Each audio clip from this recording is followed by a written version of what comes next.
Hello বন্ধুরা, আজকে চলে এসেছি আপনাদের দেখাবো নারকেল সন্দেশ কিভাবে হয়। এই নারকেল সন্দেশে কি কি উপকরণ লাগে। এতে আমাদের দুর্গাপুজো উপলক্ষে এই সন্দেশটা আমাদের প্রিয় সন্দেশ। এটা কি কি দিতে হয়, পরিমাণ কি কি? চিনি, নারকেল, একটা নারকেল, হ্যাঁ, আচ্ছা আচ্ছা আচ্ছা আচ্ছা। এটা কি দুধ লাগে নাকি? আর যে হলুদ রঙের যে কালারটা হচ্ছে কিভাবে করেছেন? বাসন্তী কালারটা কিভাবে দেন? আচ্ছা আচ্ছা। আর হ্যাঁ, আর কোনো মেডিসিন ফেডিসিন দিতে হয়? কর্পূর, খাবার কর্পূর দিতে হয়। এগুলো কি স্পেশালি বিজয় দশমী উপলক্ষে? আচ্ছা আচ্ছা আচ্ছা আচ্ছা আচ্ছা।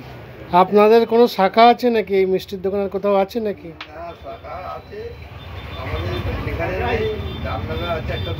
আচ্ছা আচ্ছা।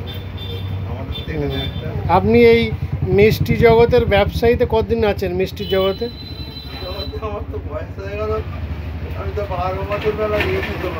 আচ্ছা আচ্ছা, 76 বছর বয়স আপনার। আপনি মিষ্টির লাইনে তাও নাই নাই করে 40 বছরের অভিজ্ঞ, তাই তো? বেশি, 50 বছর।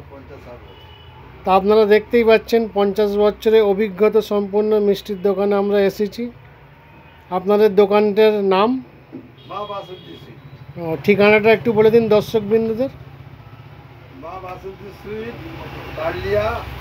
কাটলিয়া, হাওড়া। আপনারা অবশ্যই মিষ্টির দোকানে আসবেন। মা বাসন্তী দেশে এই নারকেল সন্দেশ খেয়ে যাবেন, কেমন জানাবেন কমেন্টে। আমরা মিষ্টির দোকানের ঠিকানাটা দিয়ে দেব। ধন্যবাদ ভিডিওটি দেখার জন্য।